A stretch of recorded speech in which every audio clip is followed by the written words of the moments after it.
Hello students, previous video में हमने question किया था, वो किस पे बेस्ड था?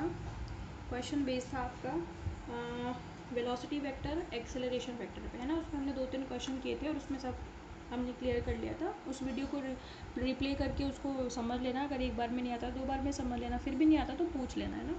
चलिए, आज हमारा टॉपिक है motion in a plane with constant acceleration. ठीक है, ये हमारा टॉपिक है। मतलब पार्टिकल की मोशन एक प्लेन में होगी लेकिन एक्सेलरेशन कांस्टेंट होगा यहाँ पे। ठीक है, आप समझ में आ रही है। तो क्वेश्चन पूछा जा सकता है, describe the motion of a particle in a plane with constant acceleration, यानी कि जहाँ पे एक्सेलरेशन जो है आपका वो क्या हो, कांस्टेंट हो। तो हम सपोज करके चल रहे हैं कि हमारे पास एक पार्टिकल है और वो किसी एक्स वाई प्लेन में मूव कर रहा है विद कांस्टेंट एक्सेलरेशन, और एक्सेलरेशन हम उसका लेकर के चलेंगे, स्मॉल ए उसका एक्सेलरेशन है।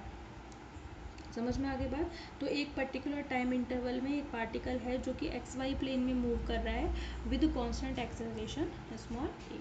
ठीक है, consider an object is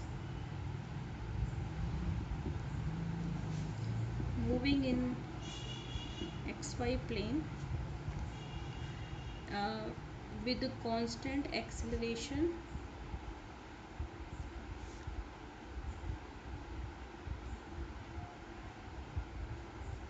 small A. ठीक है, स्मॉल ए क्या है, उसका कांस्टेंट एक्सेलरेशन है। ठीक है, ठीक है भाई। तो पूरा जो इंटरवल है उसमें एवरेज एक्सेलरेशन जो है वो एक कांस्टेंट वैल्यू है। ठीक है, अब हम ये मान के चल रहे हैं कि माना कि वेलोसिटी ऑफ पार्टिकल जो है वो वी नॉट है किसी time t is equal to 0 पर, और किसी टाइम t पर वो v हो जाती है। मतलब कहने का ये है कि सपोज करो एक पार्टिकल है आपका, वो यहाँ से मूव करना शुरू करता है पॉइंट ए और फिर वो जाता है पॉइंट बी तक। तो यहाँ पर जो t बराबर 0 पर जब आपने चलना नहीं शुरू किया है, इनिशियली स्टार्टिंग में ही उसकी वेलोसिटी कितनी है, v नॉट है, और t समय बाद यहाँ पर t टाइम पर उसकी वेलोसिटी कितनी हो जाती है, अभी हो जाती है। ठीक है, तो हम लिखेंगे let us consider initial velocity of object at t is equals to 0 is v naught and it becomes v at small t time। ठीक है, इतने टाइम में उसकी वेलोसिटी कितनी हो जाती है, t हो जाती है। ठीक है, अब what is the definition of acceleration? Now by definition of acceleration, acceleration की क्या डेफिनेशन होती है भाई? एक्सेलरेशन होता है change in velocity divided by time interval. ठीक है, एक्सेलरेशन क्या होता है?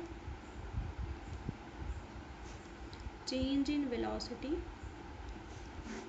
Divided by time interval. Change in velocity कितना हो रहा है, पहले वेलोसिटी पहले v नॉट थी फिर v हो गई, तो वेलोसिटी में चेंज कितना हुआ, v माइनस वी नॉट। भाई फाइनल वेलोसिटी में से इनिशियल वेलोसिटी तो घटाएंगे तो v माइनस वी नॉट हो गया। टाइम का क्या अंतर है, t माइनस ज़ीरो, मतलब t माइनस ज़ीरो, ऐसे लिख लो। ठीक है, तो a इज इक्वल टू कितना हो गया, v minus v not upon t. तो यहाँ से आपका v इज इक्वल टू क्या हो गया, v not plus A T. A को टी को यहाँ क्रॉस मल्टीप्लाई कर दो। ठीक है, और फिर क्या कर दो आप, v को यहीं रखो, v नॉट को फिर इधर ही ले आओ, तो क्या आ गया, v is equal to v not plus A t. ये आपको याद भी होगा, ये न्यूटन की फर्स्ट इक्वेशन ऑफ मोशन है। ठीक है, ठीक है भाई। अब अगर इस इक्वेशन को मैं नंबर 1 डाल देती हूँ, इस इक्वेशन को मैं कॉम्पोनेंट फॉर्म में लिख दूँ, इन कॉम्पोनेंट फॉर्म। कॉम्पोनेंट फॉर्म से मेरा मतलब है जो पार्टिकल है वो एक्स वाई प्लेन में मूव कर रहा है, तो इस वेलोसिटी के एक्स और वाई में दो कॉम्पोनेंट होंगे, एक वी एक्स होगा एक वी वाई होगा। इसके भी दो कॉम्पोनेंट होंगे, एक वी जीरो एक्स होगा एक वी जीरो वाई होगा। लेकिन एक्सेलरेशन तो कांस्टेंट है, इसमें ए एक्स ए वाई नहीं होंगे। ठीक है, नहीं नहीं सॉरी, इसमें इसको भी कंपोनेंट में ब्रेक करेंगे, ए एक्स और ए वाई दोनों मिलकर के कांस्टेंट बनाएंगे, यानी कि जो कांस्टेंट एक्सेलरेशन है ए, वो दो कंपोनेंट से मिलकर बनेगा, ए एक्स और ए वाई दोनों मिलकर के जो एक्सेलरेशन बनाएंगे वो कांस्टेंट होगा। ठीक है, तो कंपोनेंट फॉर्म में लिखेंगे इस इक्वेशन को।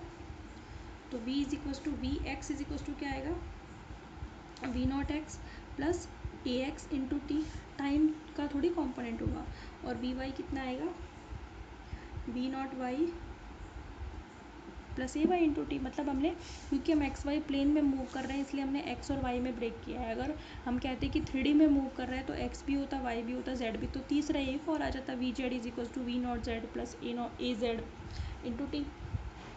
ठीक है भाई, तो इनको कंबाइंडली हम नंबर 2 डाल देते हैं। समझ में आ गई बात आपको। अब देखें कि अब हम ये चेक करेंगे कि जो पोजीशन है वो टाइम टी में कितनी चेंज हुई है।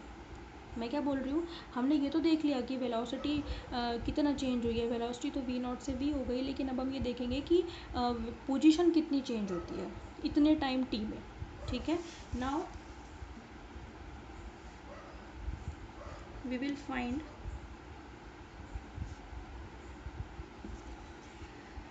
how the position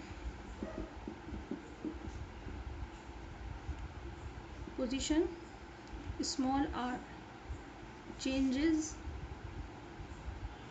with the time, यानी कि समय के साथ पोजीशन कितनी चेंज हुई है और कैसे चेंज हुई है। ठीक है, now let r not and r be the position of object at time t is equals to 0 and t respectively. मतलब कहने का क्या है, जब हमें वेलोसिटी में चेंज देखना था तब तो हमने क्या किया था, t बराबर 0 पर वेलोसिटी v नॉट थी, t पर v हो गई। लेकिन जब हम पोजीशन में चेंज देखना चाहते हैं तो हमने मान लिया कि t बराबर 0 पर पोजीशन है r नॉट और t टाइम पर कितनी है, स्मॉल। समझ में आ गई बात आपको। ठीक है, ठीक है, आगे क्या लिखेंगे, late velocities in this time interval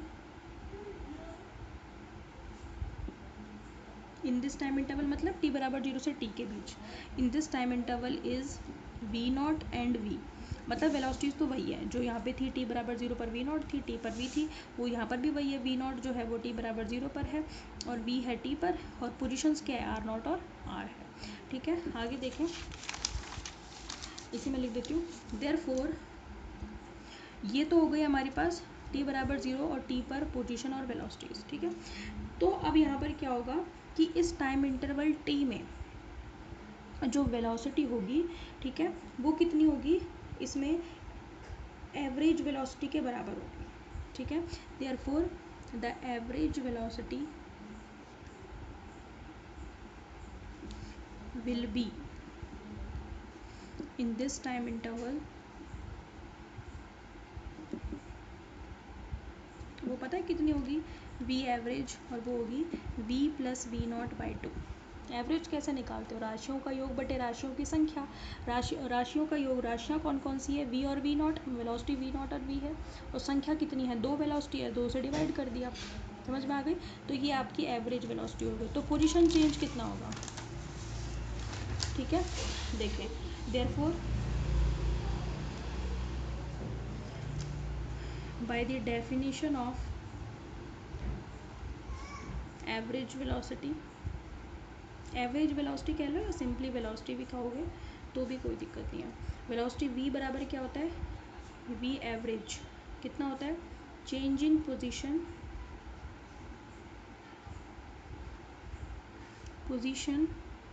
divided by time interval. ठीक है, इसको मैं नंबर 3 डाल रही हूँ यहाँ पे, change in position divided by time interval. ठीक है, देयरफॉर v एवरेज कितना है, v plus we not by 2, यही तो रहा इक्वेशन नंबर 3 से, is equal to change in position कितनी है, r माइनस आर नॉट, और टाइम कितना है, t है। यही तो है चेंज इन पोजीशन भाई। टी बराबर 0 पर आर नॉट थी, टी पर आर हो गई तो चेंज पोजीशन में चेंज कितना होगा, final position minus initial position. तो हम क्या करेंगे, आर में से आर नॉट को ही तो घटाएंगे, और टाइम कितना लग रहा है हमें, टाइम लग रहा है टी। बात समझ में आ गई। तो आपके पास हमें क्या निकालना था, चेंज इन पोजीशन। तो आर माइनस आर नॉट कितना आएगा, टी यहाँ पे मल्टीप्लाई हो जाएगा, यानी कि v plus we not by 2 into t. समझ में आ गई बात आपको। अब ये जो v है, ठीक है, वो कितना है, इक्वेशन नंबर 1 से वी नॉट प्लस 80, तो मैं v की वैल्यू यहाँ रख सकती हूँ, ठीक है। ये इक्वेशन नंबर 4 हो गई। पुट इक्वेशन 1 इंटू 4, 1 क्या है, v की वैल्यू है, v की वैल्यू को मैं यहाँ रखूँगी यहाँ पे, ठीक है। तो क्या आएगा, r minus are not is equal to V रखो, V not plus 80 plus we not upon 2 into T. यही तो आएगा, समझ में आ रही है। मैंने सिर्फ क्या किया है, v की वैल्यू यहाँ पे रखी है, ठीक है भाई। तो हमारे पास क्या आएगा, ज़रा देखो तो, खोलेंगे इसको, ये आएगा आपके पास, ये देखो, ये वी नॉट है ना, और ये वी नॉट मिलकर के कितने बन गए, 2 v not plus 80 divided by 2 into t, ठीक है। तो ये कितना हो गया, एलसीएम तोड़ दो, है ना। तो ये कितना हो जाएगा, v not t plus half 80 square. LCM तोड़ दिया भाई मैंने, 2 इसके नीचे आ गया तो 2 से 2 कैंसिल हो गया, और टी मल्टीप्लाई कर दिया, 2 इसके नीचे आ गया और टी से मल्टीप्लाई कर दिया, टी स्क्वायर हो गया। समझ में आ गई। तो देयरफॉर आपके पास आर इज इक्वल टू कितना आ गया, r not plus we not t plus half 80 square. समझ में आई बात आपको, ठीक है। आप इसे कंपोनेंट फॉर्म में भी ब्रेक कर सकते हैं। तो ये मेरे पास क्या आ गई, मोशन आ गई, किसमें, एक प्लेन में आ गई विद कांस्टेंट एक्सेलरेशन। समझ में आ गई। इसको मैंने डाल दिया नंबर 5, ठीक है भाई, ठीक है। नाउ इन कंपोनेंट फॉर्म,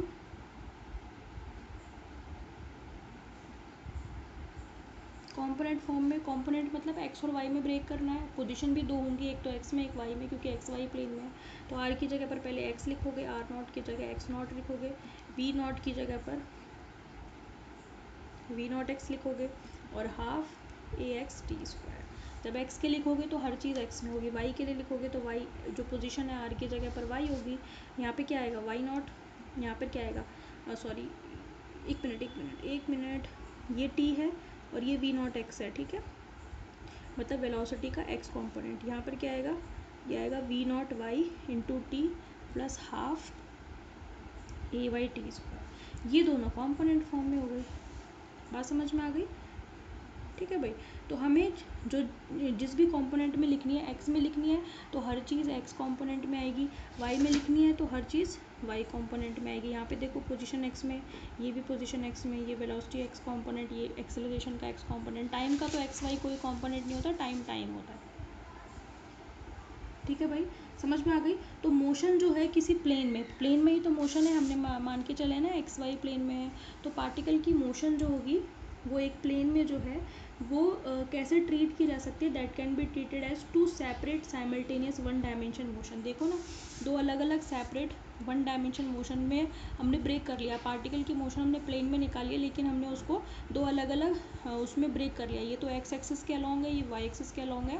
तो इसका मतलब ये है कि 2 डायमेंशन मोशन किसी पार्टिकल की होती है, वो कैसे ट्रीट करती है, that will treat as a 1 dimension motion, that is combination of 1 dimension motion with constant acceleration. समझ में आ गई। तो what is the conclusion, conclusion क्या निकल करके आया हमारे पास,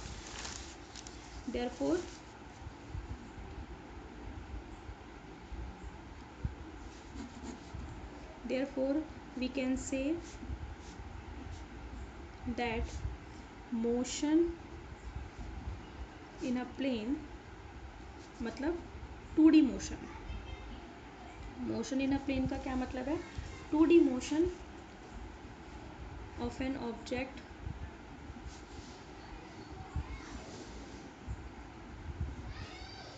can be treated as 2 separate to separate one dimensional, अच्छा वन डायमेंशन में भी सेपरेट साइमल्टेनियस, साइमल्टेनियस मतलब एक ही टाइम में दो, ठीक है, एक्स में भी वाई में भी, तो सेपरेट साइमल्टेनियस वन डायमेंशनल ऐसे, ठीक है, two separate simultaneous one dimensional motions with constant acceleration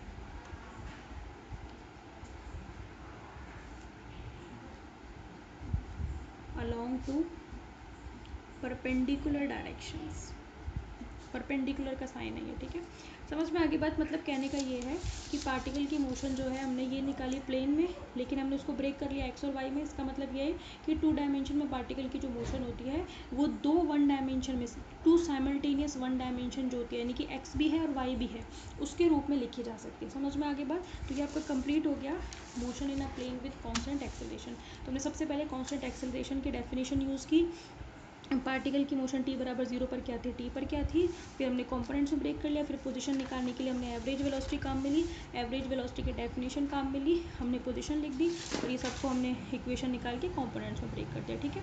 ठीक है भाई, आज का टॉपिक कंप्लीट।